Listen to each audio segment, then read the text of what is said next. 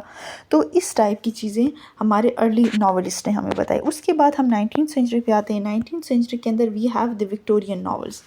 Victorian novel کے اندر یا 19 سینچری کے اندر ناول جو ہے وہ اس کو آپ گولڈن ایج آف ناول کہہ سکتے ہیں، جیسے ہم 16 سینچری کو گولڈن ایج آف ڈراما کہتے ہیں. تو same goes for Victorian novel. جو وکٹورین ایرا جو ہے that was the golden age of English novel. اب انگلش ناول یہاں پہ اور زیادہ پالش ہو گئی، ان کی کریکٹرائزیشن زیادہ اچھی ہو گئی، ان کے پھر پبلیکیشن زیادہ سے زیادہ ہو گئی، اور وہ سیریلائزڈ پبلیکیشنز تھی. فار ایگزامپل ایک ایپیسوڈ ایک ویک میں آ رہی ہے، دوسرے ایپیسوڈ دوسرے ویک میں، نیوز پیپر میں، میگزینس میں، اس طریقے سے. اور موسٹلی فوکس اس ناول کا بھی سوشل ایشوز پہ ہی تھا. 19 سینچری کے ناولس کا بھی کیا تھا، فوکس سوشل ایشوز پہ ہی تھا. اب 19 سینچری کے ناولس کے اندر ہمارے پاس جو تھیمز تھی ڈیفینیٹلی انڈسٹریلائزیشن تھی. انڈسٹریلائزیشن کی وجہ سے اربنائزیشن تھی، اور اربنائزیشن کی وجہ سے لوگ سوشل انزائٹی کا شکار ہو گئے تھے. غریبی تھی، مورالٹی کا کوئی نام و نشان نہیں تھا. تو اب سوشل انزائٹی اس کو، یہ وہ انزائٹی نہیں ہے کہ انڈسٹریلائزیشن کے لیے لوگ جو ہے وہ سٹی کی طرف آنا شروع ہو گئے کہ چلو ہمیں کام ملے گا، اور وہ اربنائزیشن ہونے لگی، لوگ اپنی جگہ چھوڑ کے آئے. That was not the only anxiety. Anxiety یہاں پہ تھی کلاس اسٹرگل. انزائٹی کلاس کی وجہ سے تھی، یار بھائی اس کے پاس اتنا پیسہ ہے میرے پاس کیوں نہیں، یہ والی سوچ بھی ڈیولپ ہوتی جاتی تھی.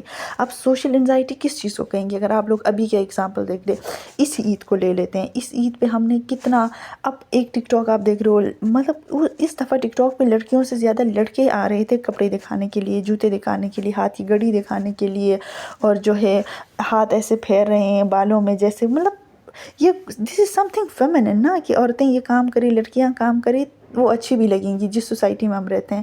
اب یہاں پہ مرد کو سجانے والی سین تو ہم نے کبھی نہیں سنا. جیسے وہ عرشین والے کہتے ہیں نا کہ دلہا ہم سجائیں گے، تو دلہا کو کون سجاتا ہے؟ بھائی دلہن سجائی جاتی ہے، رائٹ. اب یہ کیا ہے؟ سوشل چینج ہے. And then this is social anxiety. ایک بچہ دوسرے کو دیکھ کر کہتا ہے کہ اچھا یار اس کے پاس آئی فون ہے، I have to get the iPhone. آپ سوشل انزائٹی جو 19 سینچری میں انگلینڈ کے اندر ہے، آپ اس کو ابھی کے ساتھ کمپیئر کرو گے، that is the I phone. مجھے کیسے بھی چاہیے آئی فون. یار وہ ہاتھ میں لیے پھیر رہے ہیں وہ ششکے وشکے.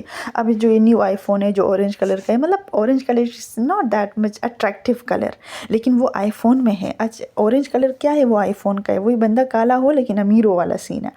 تو یہ چیزیں کیا ہے؟ یہ سوشل انزائٹی پیدا کرتی ہیں لوگوں میں. تو اس ٹائم پہ یہ سوشل انزائٹی تھی.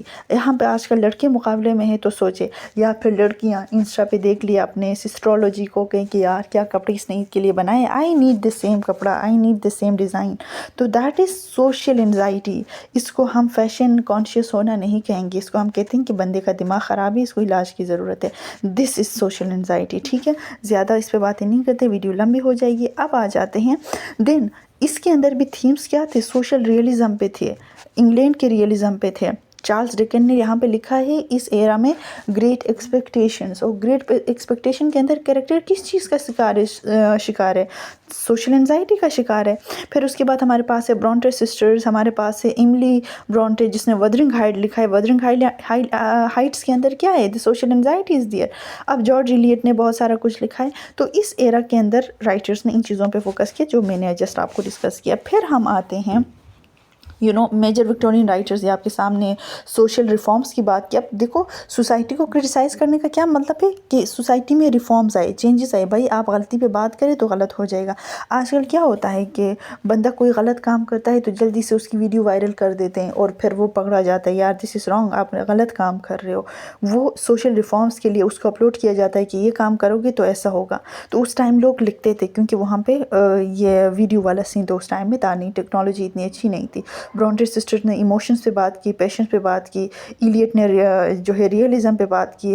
ہارڈے نے ٹریجڈی پہ بات کی، تومس ہارڈے نے ٹریجڈی پہ بات کی. تو ہارڈ ٹائمز کس کا تھا؟ آئی ڈونٹ نو، چیک کریں. اچھا تو اب یہ تھے وکٹورین رائٹرز، انہوں نے ان چیزوں پہ فوکس کیا. اب آتے ہیں ٹرانزیشن ٹو ماڈرنزم. ہمیشہ یاد رکھنا بچوں، ماڈرنزم کی اگر ہم بات کریں نا تو سوسائٹی کے اندر ایک دم سے چینجز نہیں آتی. فار ایگزامپل ہم کہیں کہ دیکھو یہ 17 18 سینچری وہ الگ ہے، پھر 19 سینچری الگ ہے، پھر 20 سینچری الگ ہے، ایسا نہیں ہوتا. ہر ایک ایرا کے اندر ہمارے پاس پریویس ایرا کی چیزیں موجود ہوتی ہیں، وہ سلولی اینڈ گریجولی ایوولو ہوتی جاتی ہیں، وہ ایک دم سے ایوولو نہیں ہوتی. اب آپ دیکھیے بہت ساری چیزوں کا آپ لوگ مذاق بناتے تھے 5 ایئرس بیک، آج بہت سارے وہ کام آپ لوگ کرتے ہوں گے. جسٹ تھنک اباؤٹ اٹ، آپ سوچیں اس پہ. 5 ایئرس بیک جائے، آپ لوگ اتنے بڑے ہیں نہیں تو 6 7 ایئرس بیک جائے.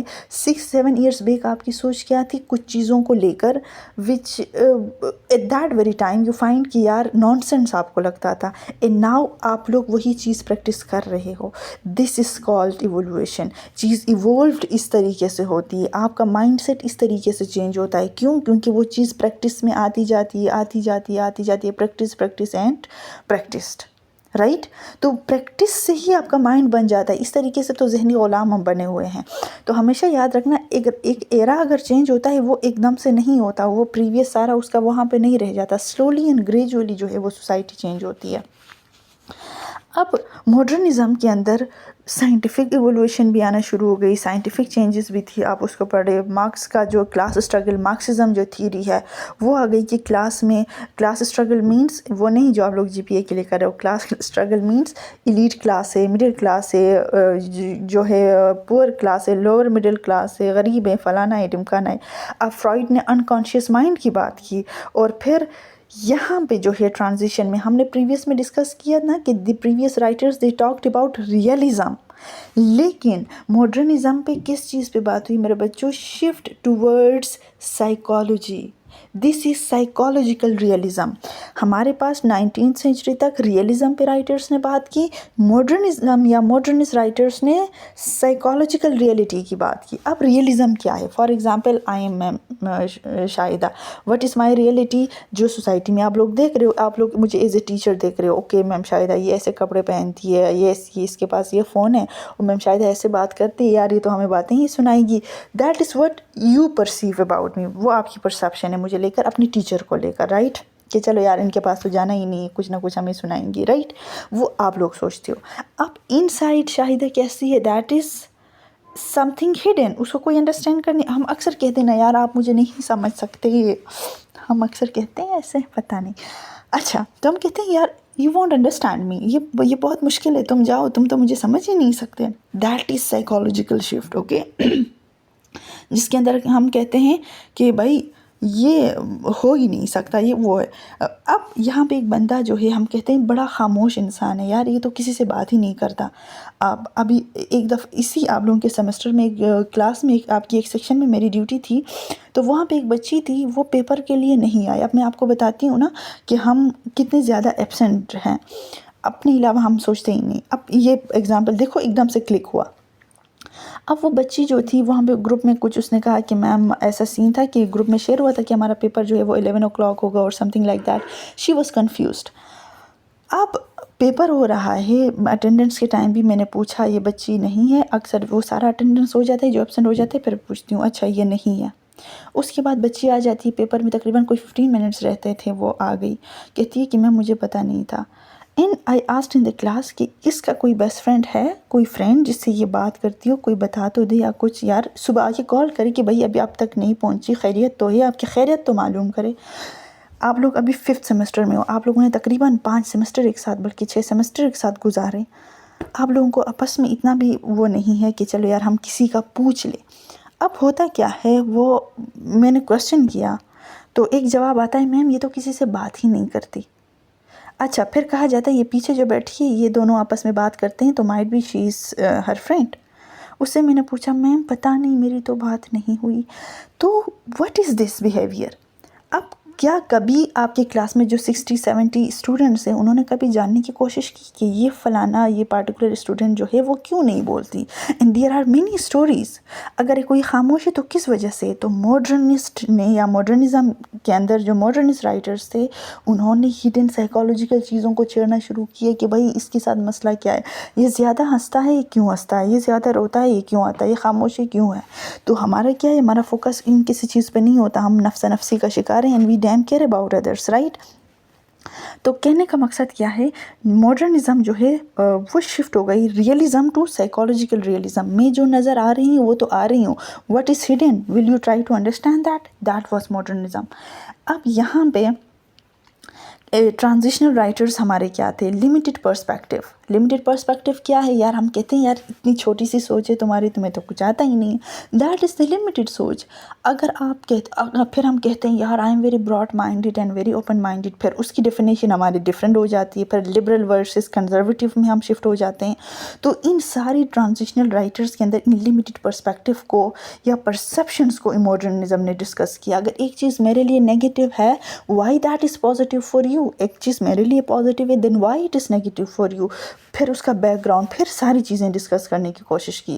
پھر انہوں نے مورل ڈارکنیس کی بات کی. مورل ڈارکنیس مینس آپ لوگ کہہ سکتے ہو کہ darker vision of human nature, کہ لمٹس آف پرسیپشن، انسان اتنا اندر کتنا گھٹیا ہو سکتا ہے، کتنا اچھا ہو سکتا ہے. مورل ایمبیگوٹی کی انہوں نے بات کی، رائٹ. پھر اس کے بعد فریگمنٹڈ نیریشن آ گئے. فریگمنٹڈ نیریشن آپ اس کو کہتے ہیں کہ ایک چیز ہے دیٹ از مسڈ، اچھا یہ کیوں نہیں ہے. So there are so many things, انہوں نے اس پہ بات کرنا شروع کیا. اب 20th سینچری کے بعد ہم ابھی یہ جو پڑھیں گے انشاءاللہ لارڈ آف دی فلائز، تو اس کے اندر ورلڈ وار کو بھی ہم ڈسکس کریں گے، کیونکہ رائٹر جو ہمارا ہے ولیم گولڈنگ، تو ورلڈ وار میں ہی ان کو بہت ساری چیزیں کلیئر ہو گئی جا کے انہوں نے لکھا. اچھا یہ ورلڈ وار 1 کے بعد ریجیکشن آف ریئلزم. اب realism it is not that rejection تھا، سائڈ ریئلزم ورسز آپ کہہ سکتے ہو psychological realism. Fragmentation and isolation پہ بات ہو گئی. اسٹریم آف کانشیسنس کی بات ہو گئی. ورجینیا وولف کا ہم اسٹریم آف کانشیسنس انشاءاللہ پڑھیں گے. تو یہ سارے تھیمز، یہ زیادہ ڈیٹیل میں نہیں جاتی کیونکہ یہ ہم آگے پڑھنے والے ہیں. اچھا یہ ہمارے تھے رائٹرز. اب ہم آ جاتے ہیں ولیم گولڈنگ کی لارڈ آف دی فلائز پر. پہلی بات تو یہ novel, William Golding himself he was a teacher. وہ جب ٹیچر تھے تو کیا تھا کہ وہ پڑھاتے تھے اسکول میں، and he was a very positive person. World war 2 کے اندر، یہ 1954 کی پبلیکیشن ہے، ٹھیک ہے. 1954 میں ورلڈ وار 1 بھی گزر چکی تھی، ورلڈ وار 2 بھی گزر چکی تھی. تو ورلڈ وار 2 سے یہ بہت زیادہ انسپائر ہوئے. اس نے dark view of human nature کو انڈرسٹینڈ کیا کہ انسان کتنا گھٹیا ہو سکتا ہے اور کتنا اچھا ہو سکتا ہے، اور اچھائی کے بعد انسان مجبور ہو کے کتنا گھٹیا ہو سکتا ہے. And this Lord of the Flies is a response to the Coral Island. اب کورل آئیلینڈ کے اندر کیا ہے، کورل آئیلینڈ کے اندر جو کہ 1857 اور 58 کی پبلیکیشن ہے، اس کے اندر برٹش چلڈرن ہے. یہ بات مائنڈ میں رکھنا، برٹش چلڈرن، انگریز بچوں کی بات ہو رہی ہے. اور کورل آئیلینڈ میں ان بچوں کو کیا شو کیا گیا ہے کہ they are the most civilised kids. اور یہ جو کڈس ہیں دے ور ان دا آئیلینڈ، اور آئیلینڈ میں پھنسے، لیکن انہوں نے بڑے اچھے طریقے سے وہاں پہ خود کو مینیج کیا، چیزوں کو سنبھالا، اور بڑے آسانی سے اور بڑے اچھے طریقے سے سویلائزڈ بچوں کی طرف وہ باہر آ گئے. Evil exist with in humans, اس نے ہمیں بتایا ہے لارڈ آف دی فلائز کے تو. تو کورل آئیلینڈ نے اتنی پازیٹیوٹی دکھائی ہے کہ British children they are the positive the civilised children. تو اس نے کہا کہ ورلڈ وار 2 میں جب اس نے دیکھا کہ اس نے کہا، اور یہ کورل آئیلینڈ، یہ being a teacher William Golding school میں پڑھا چکے تھے، کتنی دفعہ پڑھا چکے تھے، لیکن جب اس نے ریئل لائف میں ایکسپیرینس کیا، اس نے کہا کہ نو اٹ از ناٹ ٹرو. ہمیشہ برٹش کڈس جو ہیں دے آر ناٹ سویلائز. اب لارڈ آف دی فلائز کے اندر بھی برٹش چلڈرن ہیں. اب وہ جو برٹش چلڈرن ہیں they are not civilise in Lord of the Flies. یہ کیسے سویلائز نہیں، ہم آگے ڈسکس کریں گے. تو یہاں سے انسپائرڈ ہو کے کہاں گیا ولیم گولڈنگ نے جو ہے یہ ہمارے پاس یہ ناول لکھا. کورل آئیلینڈ سے انسپائر ہو کے لارڈ آف دی فلائز لکھا. تو ٹیچر تھے، ورلڈ وار سے انسپائر ہو کے سوری اس کو لکھا. اینڈ دین انشاءاللہ in the coming class we will be discussing this story. تو آن لائن کلاس میں ہم نے اور زیادہ اس کو ڈیٹیل میں ڈسکس کیا تھا، لیکن فار دوز اسٹوڈنٹس جو آن لائن میں نہیں آ سکے due to some their technical اور پتہ نہیں پرسنل ایشوز، تو انشاءاللہ یہ ویڈیو اتنی لمبی شکر الحمدللہ نہیں ہوئی، جسٹ 20 منٹس ہیں آلموسٹ.